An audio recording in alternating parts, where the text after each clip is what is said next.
You're putting that above Pop-Tarts. Yeah. Yeah, I'm going to send some over. It's a banger. Perfect. All right.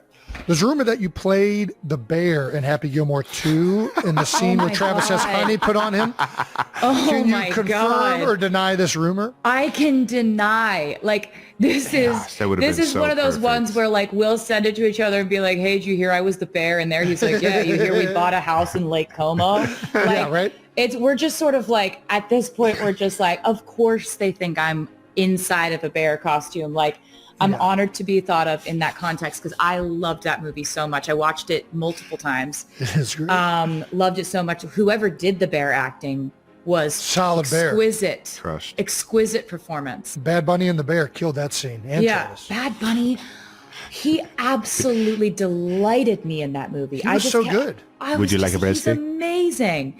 His comedic timing is so good. There's this one part where they look over, where they're like, "Who did that?" And like his name is Oscar. His character's name is Oscar in it. Yes. Right. Yes. Yep. And it's like his brother gets hit by the golf ball, and they look over and they're like, "Who did that? Who did that?" And they do. There's a face that Bad Bunny makes, and they do the kind of the quick pan in, the zoom. Yeah. And it was just, I was like, who thought of that? How did they know he could be that? I was like, I watched it 5 times. Benito kills it. He absolutely kills it. He's so funny. He's so good. But he's also like, no. but I felt so much for this character. I'm so excited to go to his restaurant. Like, I thought this was a real man. I believed this. Whose idea was arriving to the Eras tour stage via a cleaning cart? Mine.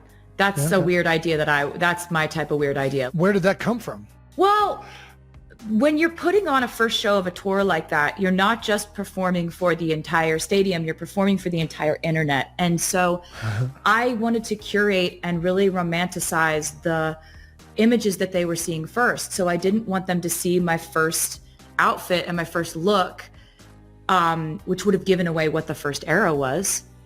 Before, when I'm walking up the ramp behind the stage, there's all these fans that are seated behind the stage at certain angles where they would have been able to film it. I didn't want that to be the first thing people saw from the Eras tour. I wanted it to be the huge Lover motif, and they're surprised and delighted by the fact that Lover is the first era we're doing, and that's the first time they've seen that Versace bodysuit all lit up, like once the lights hit that thing, it's just like, yeah. I love that outfit so much. And so it was really about preserving kind of like the sanctity of a surprise moment, right? So I kind of thought I might only do it for night one, and then I just got attached to it. I was like, I find this fun. It's the perfect intro. It really is. There's a like weird little side of me that likes sneaking around. And I think the fans found it funny too. They're like, what a weirdo. We've come to see a weirdo in concert. Why is she doing that? I don't know. Why did I make it look like a mop cart? I don't know, man. There's just so if you can't have fun with the hijinks of this thing, there's enough stress that goes into this. If you can't get joy from silly little things like the mop cart, man. Yeah. You need to live a little. You're doing it wrong. Loosen up. Live a little. Listen up. Get into a fake mop cart. Everyone knows you're in there, but you're in there like, I'm sneaking around. Nobody knows I'm in here. Everyone knows you're in there. But it's one of those things, like, I work so hard to try to surprise fans. And they're like, I don't want to be surprised. Sometimes they really don't think they want to be surprised. They want to figure stuff out. No, they do. But then I know that when I can really get them and surprise them, that it was so worth it. Because that's what entertainment is, really. It's just giving people something to escape, to sink their teeth into, to like, we're world building, That's what the whole tour was. Hopefully people never thought that we'd go on this podcast and announce an album. Like, I was hoping that that's something that the fans would be like, that's from left field. Like, if we accomplish that, then that's She went on with those two idiots to release this? Man, things are really getting dark for Taylor. What is your welcome to the NFL moment? Oh, I'd say it was the first time I stepped on the field, which would have been when you won the AFC Championship. Baltimore. The first season that I was with you, and it was in Baltimore, and we're in the suite, and he's just won the AFC Championship. We're freaking out. Everybody's screaming. And his mom goes, all right, let's go down to the field. And I was like, what do you mean? What are you talking about? We're going where? And she's like, we're going down to the field. And I was like, did he say that that's okay? Like, because we hadn't talked about this. There was no like, hey, if I win this game. I didn't want to jinx it. Yeah, he doesn't jinx anything, which I respect, actually. Like, I'm all about that. But we hadn't had a conversation about it. So I'm like, is he going to be like, what are you doing down here, dude? No, it was Mama knows best. Presumptuous. Mama knows best. She knew I wanted to. And so she was like, trust me, he wants you there. And I was like, okay, well, she would know. And so I'm walking out onto this field and it's just like, oh my God.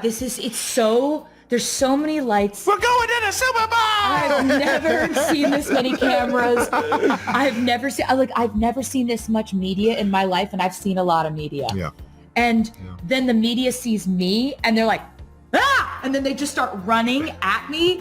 And I'm looking at you and then you're screaming into the mic because when there's a mic and there's Travis, like he physically needs to scream into it. Of course. Oh, all right. Okay. That's Sorry. So basically I'm experiencing this whole heightened scenario that I had no idea 5 minutes before I was going to be experiencing. And it's one of my most cherished memories because I was so proud of you. And I was so proud that you came down there to enjoy that moment. It was so magical. It was so fun.